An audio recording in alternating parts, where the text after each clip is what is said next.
Hello? Hi, I was looking for Denise. This is she. Hey, Denise, how are you? Who is this? Jubal from Brooke and Jubal in the Morning, the radio show. Who the fuck is this nigga, bro? Okay. I've heard of it. What? Sweet. Awesome. We're taking a survey today. Cool, we'll check that down. Any idea why I'm calling you? No. You recently went out with a guy named Kevin. Stupid. How would you know that? I know that because Kevin actually emailed us and told us a little bit about your date. What? And then asked if we could call you to find out why you don't want to go out with him again. Stupid. Really? He wrote into you guys. Yeah, he emailed us. It's a segment we do on our show. We do it all the time. It's called a second date update. There are a lot of reasons why I don't want to go out with him again. Really? A lot of reasons? I want to hear at least a couple. Let's start with the beginning. He said that he thought you might not be calling him back because his car was like in the shop and you had to come pick him up.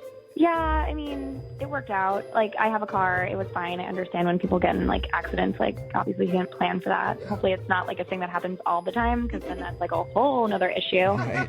But what else did he tell you about the date? He said that you guys had dinner, shared dessert, and then you drove him back to his place. Yeah. And he tried to get a kiss, and you were just like, nope. No way. No way. See, and I thought that was mixed signals because you ordered dessert, which usually indicates you're having a good time and you want it to last longer. No, I just... Nani? Oh, okay. So you can sacrifice hanging out with a dude you're not that into for some chocolate. I get that. All right, so he wasn't so terrible that you couldn't eat dessert with him, is what you're saying. I could handle a couple more minutes. Okay. Okay. So what didn't you like about him then? It all sort of started when I picked him up. I was okay with picking him up, but when he got in the car, you know, I could just tell that he was really frazzled. And I get it. He was just in a car accident, Yeah. calling his insurance. Like, I totally am a human, and I understand that, like, that's really stressful. But when he got in the car, he said he was tired, and I was like, do you want me to take you home? But he just said no, and he just asked if we drove to the restaurant in silence because he was just going to take a little micro nap. Are you Take serious? a nap? He slept in the car while you drove to the restaurant? Yeah, I was like, you know what? It's when, like, fine, turn on the radio, like, let him zone out. Oh, my God. Totally get that. Then he actually closed his eyes, said, like, thanks, like, we'll catch up when we get to the restaurant. What? Bro, what are you talking about, man? Shut up. I did not. What was going through your head when you're driving in the car with this sleeping stranger sitting next to you? It was, like, just really bizarre. Did he ever address it? Like apologize? Like, hey, I'm sorry that I took a nap. No, in fact, when we got to the restaurant, I put the car in park, and he just snapped right awake. And it was like, oh, here we are. And I mean, it was so weird. Like, he just was like this brand new, refreshed person after this 10-minute car ride and this little nap that he took. That's all the guy needed was a nap. Yeah. See? A little power nap, and then you're good. Yeah, I mean, we were having such a good time, like really nice, easy conversation. And then we ordered dessert. And right after we ordered, he said, I'm going to take a little nap again. You stupid. What? At the table? At the table. Is he?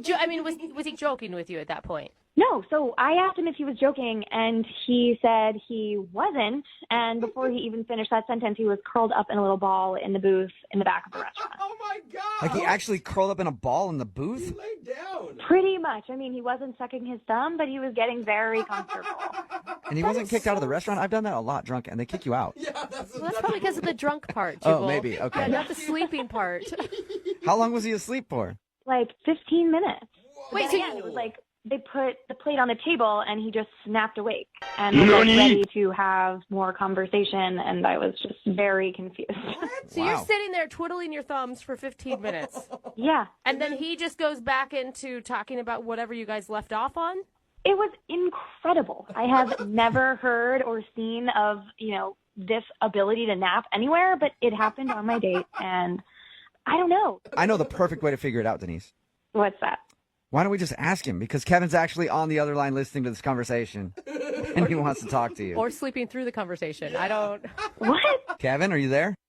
Hi, Denise. Yeah, I'm here. Wake up, Kevin! This is not happening. No, it actually is. Denise, I didn't think you'd have such a big problem with napping. Do you ever look at someone and wonder what is going on inside their head? You can nap all you want in your room, on a couch, in front of the TV, but like on a first date, in a restaurant, in my car. But they're just micro naps. Like, the date wouldn't have gone so well if I was tired. What? But I asked, in the beginning I said we don't have to do this. Like, I totally, like I knew you were stressed out. I could see it. But we did go on a date. We had a great time on the date. We even had dessert, and I only had 2 naps. So this is all the time. You take naps like that all the time. Not when you're just stressed out about a car accident. They work really well. I'm actually surprised more people don't do it. I don't know why everybody finds it so funny. Kevin, are you saying that you don't find it strange that you took 2 naps on a first date? No, it's not strange at all. You're making this out to be a bigger issue than it really is. Look, a lot of people take micro naps throughout the day. A lot of Japanese people take naps throughout the day. I take naps. Yeah, I get that, but I don't curl up in a restaurant booth with a girl I'm trying to impress while I'm eating dinner with her. Well, see, okay, that's what you're not getting. I couldn't impress her with such a great date without taking that nap. You didn't impress me by taking those naps either. Okay, look, I feel like I'm on trial here for taking a nap, okay? Kevin, you're not on trial for taking a nap. You're not. You're on trial for taking 2 naps on your first date. It is kind of strange. Look, I listened to you on the radio, and you are kind of strange, so why is this my problem? That is very true. Very true. I'm still confused. Do you have like a sleeping disorder or something, Kevin? It's not a sleeping disorder. You take naps throughout the day. It makes you more productive. Michelangelo painted the Sistine Chapel by taking naps, okay? He did? Yeah. Okay, Kevin, but I doubt that he took naps while he was on a first date with a girl. That's true. We don't know much about Michelangelo's dating experience. You know, I'm sure if he did have a girl that he was dating, that he would have taken micro naps, and they would have had a great date.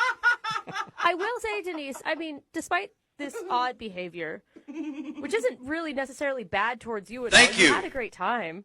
When he was awake, yes. Okay, Denise, what about this? What if I can promise you that Kevin stays awake and you guys go out on a second date? We will pay for it. Are you going to come with us? No, I don't want to be around Kevin. Okay. But we will pay for a second date if you'll go out with him again. Kevin, can you stay awake? Yes, or we could take a napping date together. Oh, there you go. A little cuddle time. That's an attractive offer, but I think I like to go on dates where people stay awake the whole time and we don't have to worry about someone falling asleep. So I think you should take a micro nap and make that decision again. I'm okay. I'm okay with my sleep schedule. I'm like a grown woman who stays awake. Are you sure, Denise? Denise, we could wait for like 10 minutes while you take a nap and sleep on it. Please, would you mind? Just so everyone knows what that feels like. No, I'm good. All right. Well, Denise, thank you very much. Yeah. Kevin, I'm sorry we couldn't get you a second date. It was worth a try. Or maybe warn people about your micronaps. Let them know what you're doing first. Or just learn how to stay awake for a 4-hour span. I don't know. You know, you guys are really missing out here. These micronaps are the way of the future. If you want to be productive, if you want to, bring your ratings up, you should probably try. Hey, we'll try anything at this point, so yeah, why not? Brooke and Jubal in the morning.